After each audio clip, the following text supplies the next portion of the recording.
بسم اللہ الرحمن الرحیم۔ برادرم عطاء اللہ طارق صاحب، خواتین و حضرات،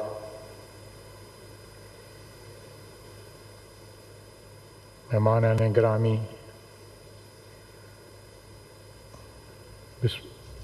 آج مارکہ حق بیٹل آف ٹروتھ نامی اس شاندار تصویری مجموعے کا افتتاح کرتے ہوئے میں انتہائی فخر اور خوشی محسوس کر رہا ہوں۔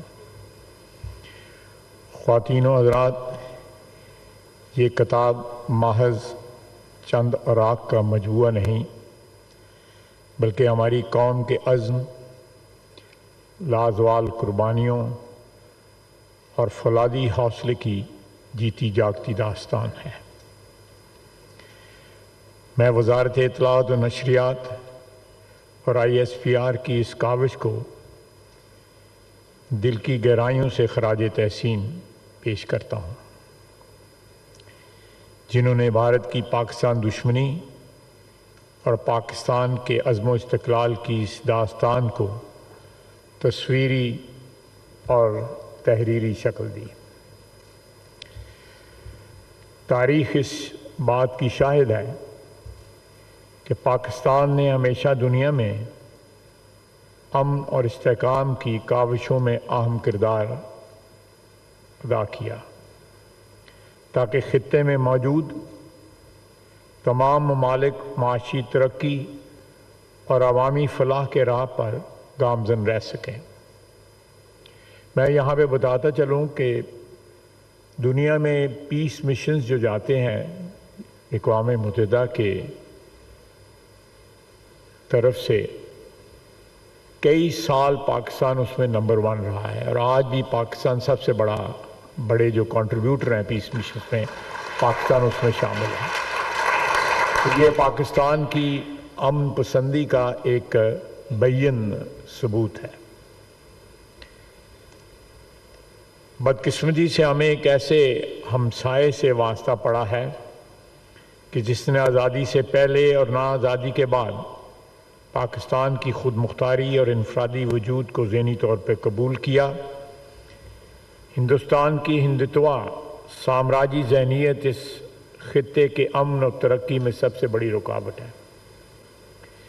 خصوصاً پچھلی ایک دہائی سے انتہا پسند ہندو ذہنیت نے جہاں ایک طرف خطے کے امن کو مسلسل داؤ پہ لگا رکھا، وہیں اس انتہا پسندی نے ہندوستان کی کثیر الجہتی شناخت کو مجروح کر دیا اور اندرونی طور پر اقلیتوں کو ذات پات اور مذہبی تفریق اور تشدد سے یرغمال بنایا ہوا ہے۔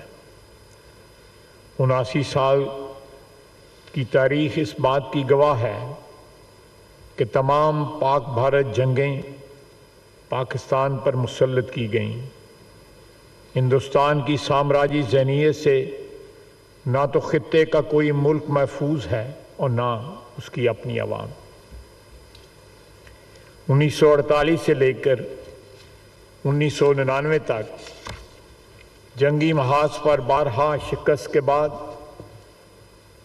ہندوستان نے ایک بار پھر 1971 کی طرز پر پراکسی وار کا سہارا لیا اور فتنہ الخوارج اور فتنہ الہندوستان جیسی دہشت گرد تنظیموں کی سرپرستی کی، پاکستان کی مغربی سرحدوں اور شہروں کو دہشت گردی کا نشانہ بنایا۔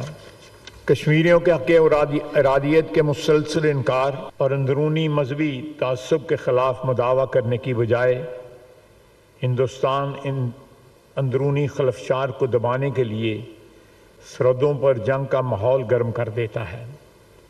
پہلے 2019 میں پلوامہ میں دہشت گردی کا ڈھونگ رچا کر پاکستان پر سرجیکل سٹرائکس کی کوشش کی اور چائے کے کپ کے عوض اپنے جہاز اور پائلٹ کو قربان کیا۔ اس سبکی کو مٹانے کے لیے رافیل جہاز نہ ہونے کا بہانہ بنایا۔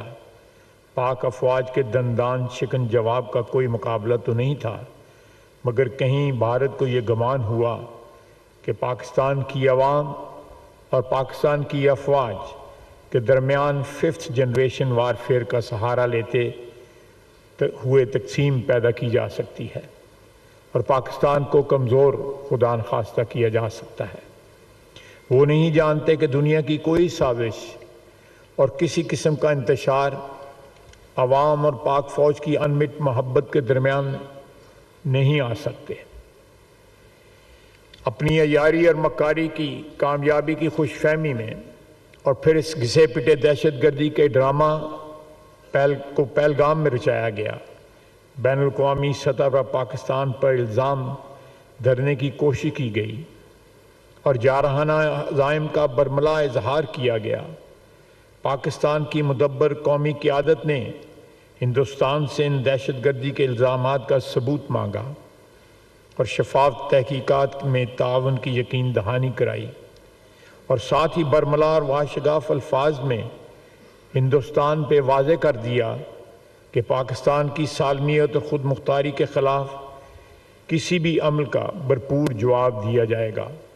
لیکن مکار دشمن باز نہ آیا اور پاکستان میں مساجد، بچوں، عورتوں اور شہریوں کو رات کی تاریکی میں نشانہ بنایا۔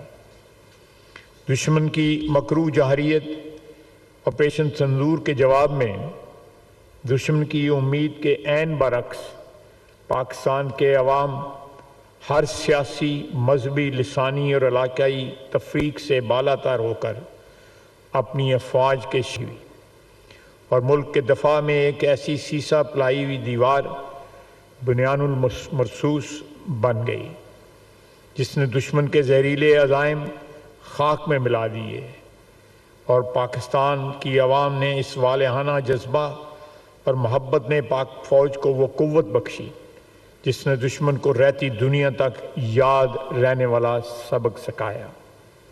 پاکستان کی بری، بحری اور فضائی افواج نے عوام کے تعاون سے دشمن کے عزائم کو نیست و نابود کر دیا۔ دشمن کے ہائی ٹیک جہاز آسمانوں سے ایسے گرے جیسے کاغذی جہاز۔ پاکستان کے فتح میزائل دشمن پر قہر بن کر ٹوٹے اور S-400 جیسے جدید ڈیفنس سسٹم کا غرور خاک میں مل گیا۔ اس عظیم کامیابی پر میں پاکستانی عوام اور افواج پاکستان کو ایک دفعہ پھر خراج تحسین پیش کرتا ہوں اور اس مشترکہ کاوش کا اعتراف کے طور پر حکومت پاکستان اس کتاب کے جملہ حقوق پاکستانی عوام کے نام کرتی ہے۔ پاکستان مارکہ حق کے بعد زیادہ مضبوط اور مستحکم ہو کر ابھرا ہے۔ آج پاکستان نہ صرف جنوبی ایشیا بلکہ خطے میں بھی استحکام کی علامت اور ضمانت بن چکا ہے۔ میں آپ کو یقین دلاتا ہوں کہ ہم بھارت یا اس کی پراکسیز کی جانب سے کسی بھی ممکنہ چیلنج کا مقابلہ کرنے کے لیے ہمہ وقت تیار ہیں۔ ہمارے فوجی جوان ہمارے دفاع اور خود مختاری کے ضامن ہیں اور ہماری عوام ان کے شانہ بشانہ کھڑی ہے، ایک سیسا بلائی دیوار کی طرح۔ یہ اتحاد اور یکجہتی ہمارا سب سے بڑا ہتھیار ہے، ہماری سب سے بڑی ڈھال ہے، ہمارے فخر کا سب سے بڑا ذریعہ ہے۔ مارکہ حق کے اوراق اس کتاب کی ہر تصویر محض ماضی کی فتح کی روداد نہیں، بلکہ یہ ہمارا پختہ عزم اور قوی استقامت کا حتمی اور واضح عکس ہے۔ اس موقع پر میں پاکستان کے تمام اندرونی اور بیرونی دشمنوں کو یہ واضح پیغام دینا چاہوں گا کہ پاکستان کی افواج اور عوام کل بھی ہر جارحیت کے مقابلے کے لیے متحد اور تیار تھی اور آج بھی تیار ہیں اور ہمیشہ تیار رہیں گی۔ دشمن کی طرف سے کسی بھی عزم اور کوشش کو پہلے سے زیادہ شدید جواب کا سامنا کرنا پڑے گا۔ وَمَا عَلَيْنَا إِلَّا الْبَلَاغُ۔